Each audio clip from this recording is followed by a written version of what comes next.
What's up, folks? Casual Dad here with a Marvel Combat Cards, or excuse me, Marvel Snap video. My bad. Marvel Snap is a game I play quite a bit on the phone, and I did play the desktop beta that was okay. So now that they've launched it this week with the. Ooh, we get a cutscene.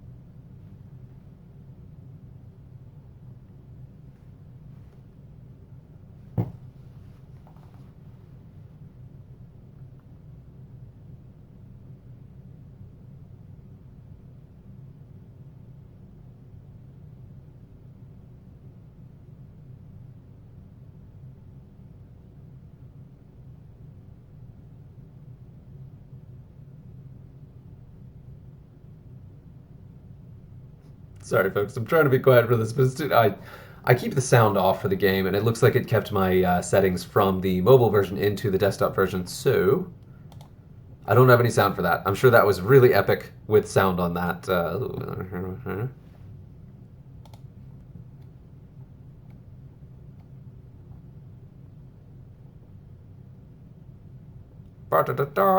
So they've got the crossplay up, which is really nice. It's actually full screen, which is also nice because that was one of the biggest things about the beta was it was pretty much just a rip of the mobile game, so it didn't really feel appropriate on a computer screen. So this is probably going to take a second to do the thing. That video, ooh, okay, really helped kind of highlight some of the things that I really like about this game. The artwork is awesome. It's some of the iconic characters you know from pretty much all the different incarnations you may see of them. You'll actually get some different card abilities, but you'll certainly get tons of alt art. I got the Mac, the Devil Dinosaur. This is a free alt art you get just for using the desktop version of the game, which is cool. It's not my favorite though. I like it, but I've got a better one. We're going to go ahead and play a couple games just to see how this goes. And just to talk through this, you're going to see me jump through a bunch of screens. And actually, probably my single biggest complaint about combat cards is just so much stuff. There's so many screens and prompts to go through. They do a decent job of making it streamlined, but there's conquest, there's friendly battles, there's your ladder play here, there's a ladder, and then there is a season pass, there are missions, there's a shop, there's just a lot, and then there's the level progression. I like it, but yeah, it's a lot. We're going to go ahead and take a look at some of my decks. Well, we're actually going to play a game here. So, I don't know why it keeps defaulting that. It keeps defaulting to one of the decks I like, but I'm not playing every time. So they've recently changed it so you can actually change your cosmetics for each individual deck. So each deck can have its own favicon, I forget what it's called, and then also tagline. So let's go ahead and edit this. So you've got your taglines, you've got your player name is always going to be the same, but your icon, your card back is all going to be different, and then of course the deck itself. Now, when you play this a bunch, and I mean, not everybody has time to build decks, and not everyone enjoys building decks. So you're going to see a lot of the same decks played, just because there's a lot of, you want to play something that'll do well, you don't have time to test and experiment. I take perverse joy in losing until I get something right. So I do enjoy building out my custom decks, and this is one I'm very proud of. This is my Nemesis deck, which just has a little bit of everything to counter all the main things that come up in a game, and also deal with the landscape that can change. So super quick, you start with energy that goes up by 1 each turn, barring some crazy environment thing. I'm going to go ahead and snap just to show you. That means that I will, just probably dumb to do at this point, which means that I will now have a higher gain if I win and a higher loss of cubes, which is your ladder, what's the word? Your ladder points are cubes, are energy cubes. So that's what they're fighting over in the opening cutscene. That's what we have here. So we've got 3 lanes. Each lane can hold up to 4 cards per player on each side. Each card itself has its own abilities written on the card.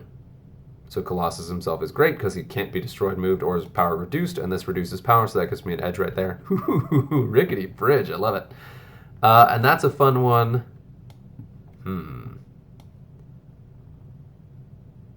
We'll go ahead and play Cosmo.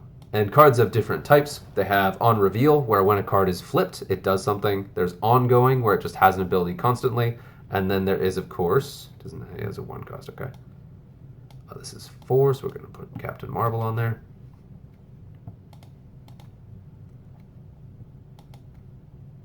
Ooh, that's a bummer.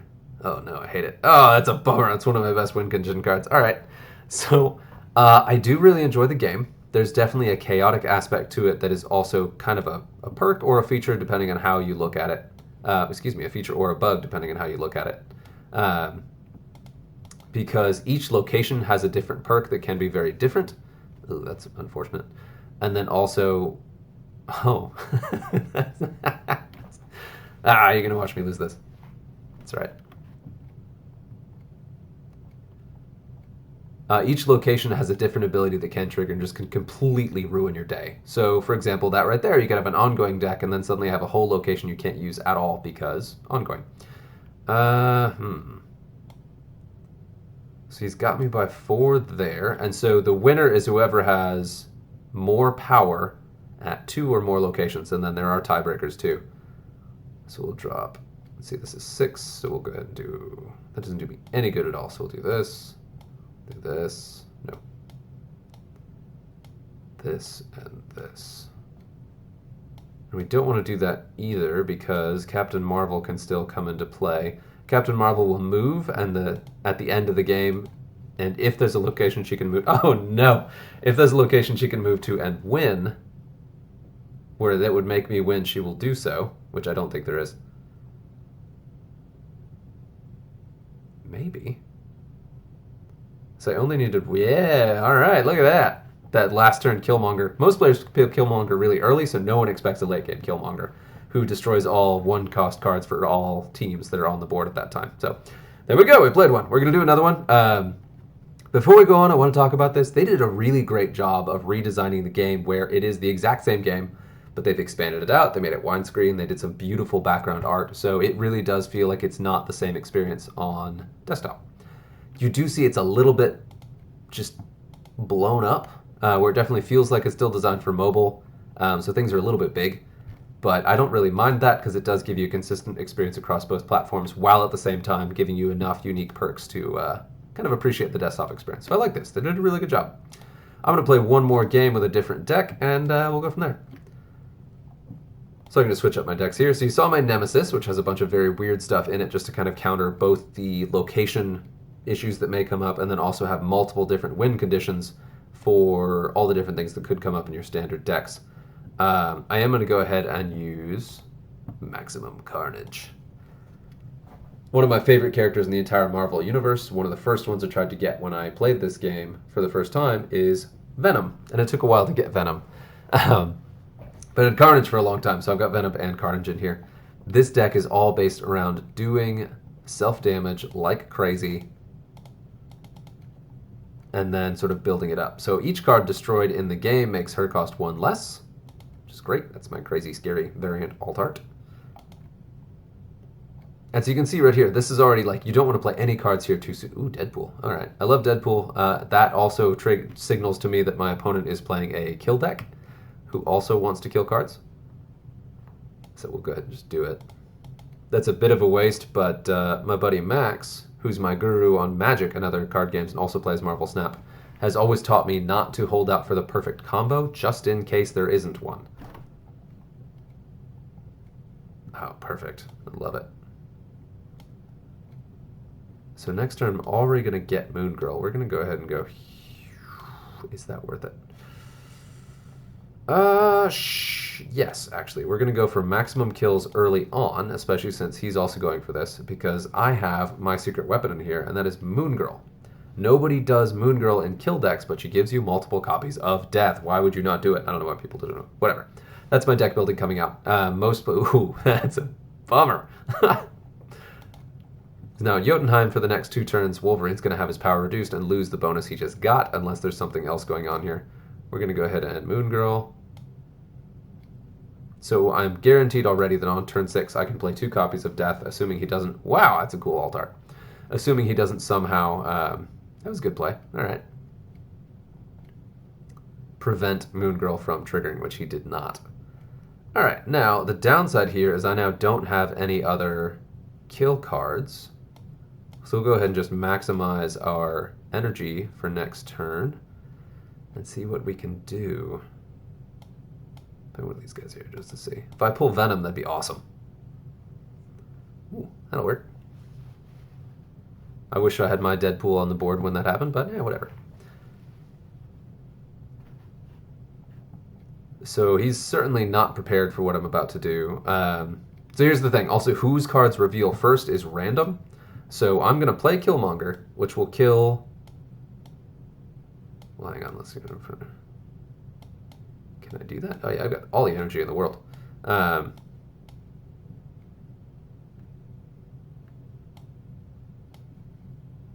probably did the timing there. We'll see. I don't think he's ready for this. I don't think he realized I've got double death, but we'll see what he's got. He could have death and null, which still will work out for me because I have just more cards in more locations. Even if he's able to dominate one, assuming I draw the correct one, I should be able to pull this out. But we'll see. He could have an endgame surprise that I'm not expecting. Does not have bonus energy, so he only has 6, which still could be multiple plays. Almost certainly has death in there in that deck. Maybe in his hand. We'll see in a minute. Oh, the pressure. Oh. This game is super chaotic. It is very hard to predict, but you do get so many powerful card abilities that you can build decks to be pretty reliable, even in the face of ridiculous things happening. Depending. Sometimes whole deck types will be cut out by a specific rotating location. Like Negative Zone can be real bad. Jotunheim can be real bad. Both. Oh, crap. I'm the one it's waiting on. It's my bad. That is my bad. All right, so I got death. Got stuff going on. Awesome. But the great thing is he revealed first, and I've got Killmonger, which he doesn't know. I don't know why I did that. That was a terrible idea. Of course, I have death. I got Wolverine, and I have death as well. Killmonger.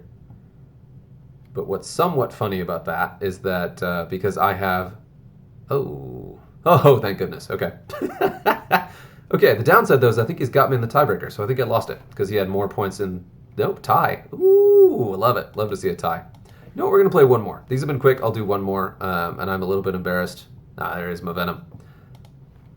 That I missed that it was waiting on me. Let's go ahead and finish up these quests. So all the shiny, clicky stuff. Do this thing, do that, blah, blah, blah. This is a funny game because you can play extremely quickly. You can knock out a game in like 2 minutes. But deck building can take a while. Looking at card art can take a while. And it's one of those things where because deck games are so fast, all of a sudden it's been 6 hours and you don't realize what just happened. So, still enjoy it, but yeah, it is a bit of a risky proposition to get into.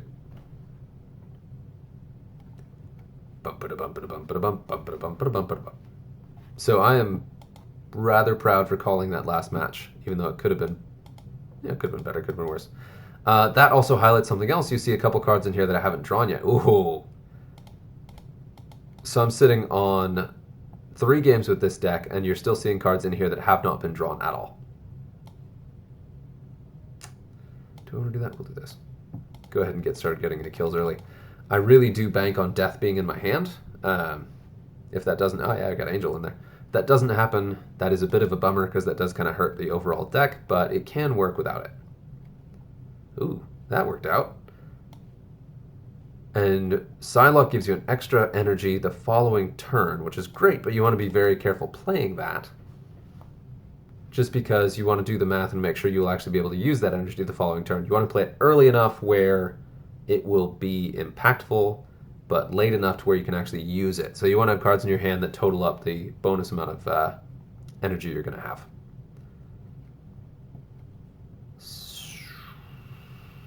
Good and bad. So good, in that I have a 4-cost card I can play this turn. So go ahead and play it. Get the extra Venoms, why not? So if I draw either Death would be good, or if I draw... yeah, that'll work. We'll play Nova, and then we'll play Venom, and we'll really, really crank this up. And that's a discard deck over there, so I can be fairly certain that I'm not going to go up against another Death. So the late game plays on the discard deck are going to be a little bit different than what I've got, so I'm not shooting myself in the foot by really leaning on my kill cards here. Because you can have 2 Death decks competing against each other. It's always a good time. Ah, there we go. We got you, Death. He's not going to be expecting this. Maybe. We'll see. So I still have 3 energy going on here. Or I have 5 energy and I only have 3 cost cards, which is a bit of a bummer. I don't think I'm going to see any... So we'll go ahead and do that to double down on that. No, I need to do this. Let's do this. I'm going to bank on winning the left here. The middle, he's got to play something big to take it. And then to the right, that gives me enough to... no, I got that. Yeah, okay. Woof. All right, that's a bummer. But he played a bunch of cards. So it's probably 2 3s, which will probably be enough to get me. Okay, maybe he's got me. We'll see. Ooh. Ooh. Even more than I thought, so it got me. By 2. So close. Called it. So, yeah, there we go. There's Warhammer Combat Cards. It is not Warhammer Combat Cards. This is Marvel Snap. What am I doing? Sorry, guys. All right. This is the highest I've gotten the ladder so far, too, which is pretty exciting because that just kind of happened. I was enjoying playing some of my decks, and it just sort of went there. So, sweet. There we go. Pretty cool. I like the desktop version. They did a really good job redesigning this. So, there you have it. Till next time.